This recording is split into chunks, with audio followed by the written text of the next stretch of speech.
Now, I want warmly to welcome the Bavarian Minister for Digital Affairs, Judith Gerlach. Judith Gerlach is the first Minister for Digital Affairs in Germany. She's been minister since November 2018, and she is from my beloved home state of Bavaria. Actually, we both studied in the same city, which is Würzburg, and I had the pleasure of meeting her and talking with her last year in Brussels before the COVID crisis started.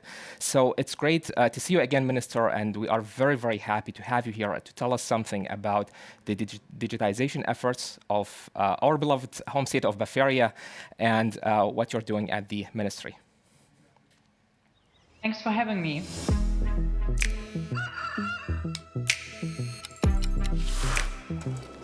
We are connected.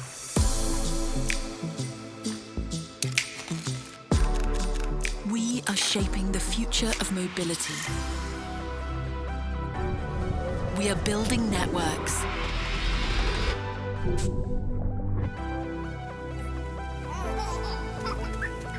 We are local. We are global. We use online government services. We are working on the future of tomorrow and learn digitally. We believe that people should really be the focus of digital transformation. We are creating the digital modern state. We help conserve nature. We act more sustainably. We have an app for everything. We can detect disease at an early stage. We are here for each other. We are Champions League. We are innovative. We are a land of ideas. We are laptop and lederhosen. Dirndl and digital. We break down barriers. We create the best conditions for all generations. We promote smart digital talent. We embrace the future. We go our own way.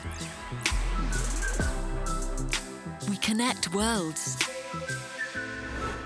And who is putting us human beings in the center of digital transformation?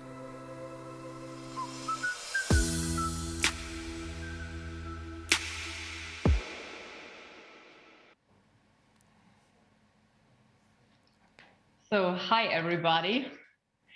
So here we are, still facing the pandemic.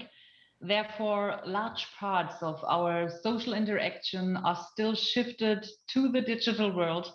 Thankfully, we have almost all of the necessary digital tools at hand. Imagine what it would be like without them. Because after more than a year with COVID-19, one thing is certain. The pandemic has had an irreversible effect on the digital transformation. The effect on the healthcare system is no exception. The pandemic has forced healthcare providers and governments around the world to speed up their development. In very short time, important achievements such as diagnostic solutions, contact tracing apps, and even vaccines we brought to the market. Artificial intelligence plays a major role in this success. AI needed only 3 days to identify multiple optimal drug schemes for the treatment of COVID-19 from hundreds of thousands of possible combinations. This breakthrough was achieved by researchers from the National University of Singapore. The speed and accuracy of this approach beats all previous methods by far. Also, with more and more data on infected people and their clinical conditions, we can use this knowledge to our advantage. Danish researchers showed that AI can predict who is more likely to die from COVID-19 and who will end up needing artificial respiration. This helps to keep the necessary number of devices in stock and to proactively plan ahead. In doing so, It can also help to decide what should be at the front of the line for the precious vaccines now being administered. Just recently, I have heard about an innovative approach to tell if someone has COVID-19 just by listening to their voice. Among others, researchers at the University of Augsburg are investigating this idea. The voice samples are easily recorded via a smartphone app. Afterwards, the recorded samples are processed by AI. It detects COVID-19 related changes in the voice pattern, such as shortness of breath, exhaustion, coughing, and the success rate is an impressive 80%. Ladies and gentlemen, I think many of you agree with me that inherent in all these cases is the desire to help people, which, it cannot be said often enough, deserves our highest regard. But I would like to point out something else. Medical students throughout the world are taught one fundamental principle. First, do no harm. The question for me is, does the Hippocratic Oath also apply when we use artificial intelligence? I would be in favor of it.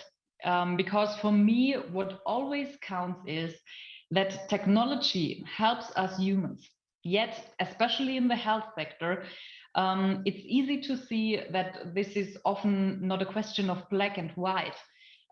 There is not only 1 or 0, there's also a lot in between. And I would like to illustrate this balancing act with the following example. Think of the smartphones app, the smartphone app, what can detect COVID-19 in someone's voice pattern. Of course, only if someone agrees to it. However, wouldn't the outcome be much better if every phone call was screened for this? Or better yet, have the microphone on at all times and monitor the surrounding area for a suspicious cough. The user is alerted immediately if there is any suspicion, and perhaps the health department as well. So let's stop at this, I think, rather scary point. As you can see, it comes down to a trade-off between public interests and privacy. Both are valid concerns. In Germany, we keep a close eye on such sensitive data. Other countries may be less concerned in this regard. This topic is relevant in relation to all new technologies, but especially when it comes to AI. This is mainly because data is what AI learns from. Machine learning is only as good as the underlying data. Whenever AI is about to make decisions what affect people, the data must therefore be particularly good, mapping the diversity of our society. For me, non-discriminatory AI is not nice to have, but absolutely crucial and should be implemented by design. Ladies and gentlemen, we therefore need to give AI the right framework in which to operate. We must find a way that fits our society and reflects our common values: human dignity, freedom, democracy, rule of law, diversity, fair competition, values of our constitution, values that shape our view of the world, and therefore the values that must be considered when developing AI. Because quite honestly, if we don't do it properly, others will do it in their own way. In China, for example, AI development is heavily controlled by the authorities. They are quite successful with it, but often at the expense of the rights of individuals. Compared to that, the development in the United States is clearly driven by companies. The pursuit of profit dominates everything. For us, I see our own way. Artificial intelligence that takes human rights and human needs into account. We have paved the way for this in Bavaria with the high-tech agenda, a powerful package of measures with a volume of 2 billion euros, with 1,000 new professorships and 30,000 new study places. Bavaria is expanding its leading position in research. Special attention is being paid to AI. We are establishing 100 new professorships in academia throughout the state. And in the face of the pandemic, we are even stepping up our game. We are providing additional momentum in Bavaria right now with the high-tech agenda plus. Measures are being brought forward and new additional projects are being launched, totaling around 900 million euros over the next 2 years. Much of this relates to AI. As a further step, we created 2 strong units, the Bavarian AI Council and the AI Agency. This is where the strings of the AI network Bavaria come together, both in strategic and operational terms. One does not work without the other. These 2 institutions make us hopefully a pioneer across Germany. The members of the AI Council reflect the entire range and diversity of the Bavarian AI network. And in my opinion, we have done a good job in finding personalities from business and science, non-university research organizations, and the startup scene. Chairman of the AI Council is Professor Sami Haddadin from the Munich School of Robotics and Machine Intelligence, and he will speak right after me. I can only recommend that you join his lecture. The second institution is our Bavarian AI Agency. This is where the strategic guidelines are being brought to life. One important task is to increase the visibility of Bavaria as a top-notch AI location. In addition, the AI Agency is pooling and linking all existing expertise in Bavarian science, industry, and also society. So as you can see, we are doing everything we can to make Bavaria a leading AI district. But to achieve this, we are counting heavily on support from the European level. Currently, the European Commission is presenting important considerations on AI. This shall include a strategic roadmap up to 2027, along which all member states can align their own steps. The European Commission will always reveal regulatory framework for high-risk AI applications. And this is important. When it comes to new technologies, we must weigh up carefully between freedom for innovation on the one hand and common rules of the game on the other.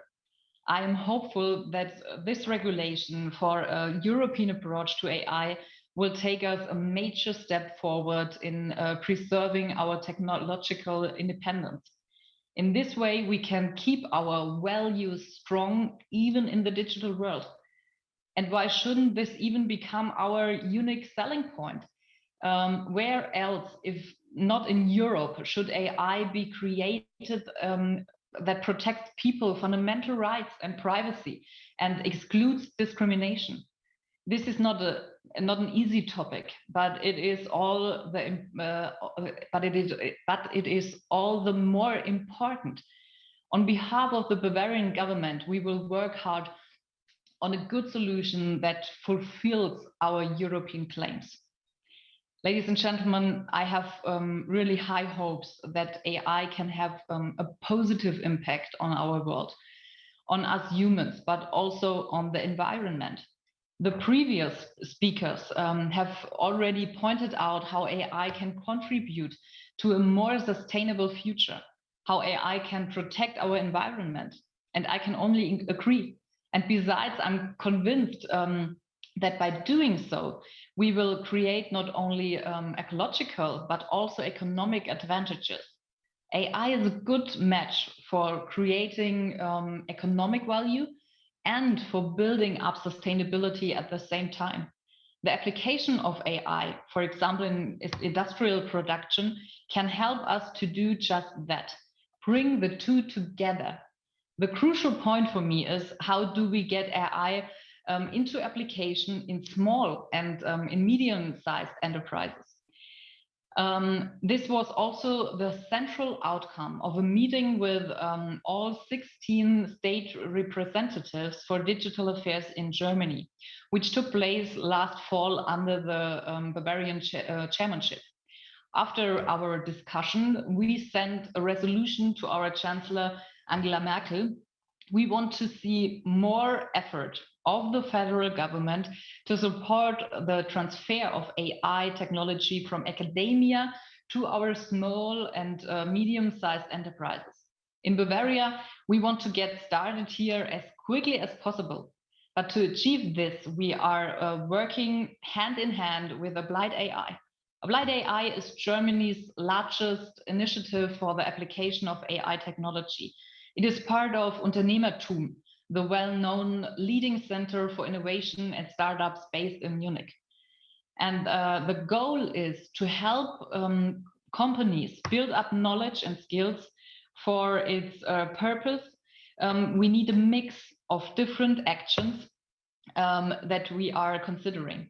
There are education programs for employees to ensure they have the right knowledge and the right mindset. And we also need practical application of AI taking place in the heart of the company, right at the product or service that the company provides. Soon, the kickoff will take place in Regensburg, one of our Bavarian AI hotspots. We are starting here with a study.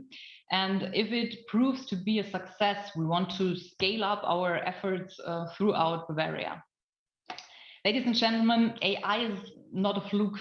It will stay with us. And to me, it's a technology that's supposed to make our lives easier, better, and I think also more enjoyable. To make that happen, we need to set the right course for this now. And I'm counting on your commitment to help us achieve this. Thank you very much. Thank you very much, Minister. That was really an impassioned speech. It was optimistic. It was looking forward. I enjoyed it very, very much. Now we have 2 minutes left for questions. Well, what kind of companies are you trying to attract to Bavaria, and what is your best argument? Why should they come to Bavaria, beside the fact that it's the most beautiful place on earth? You're right. Now, Bavaria is traditionally strong in medical research and application, in automotive, insurance, manufacturing system, engineering. These are all fields where the potential of AI use is extraordinary. And I think that for many AI companies of various fields, Bavaria is an excellent location. There are 3 more reasons for this. First, the talents I just mentioned. Each company is only as good as the expertise they have within their employees. In Bavaria, you can expect highly educated people to work for you. And second, the knowledge transfer centers and the entrepreneurship centers, which I mentioned already in my speech. For example, Applied AI or Unternehmertum, they provide the means to bring AI knowledge into practice. We are well positioned here and can provide appropriate support for AI startups. And third, the last, the mindset we hold in Bavaria. In Germany in general, but especially in Bavaria, we focus on sustainable and ethical AI with an innovative spirit. This is a unique selling point as opposed to other AI hubs like Silicon Valley or others. Thank you very, very much. That was really great. Thank you. Thank you.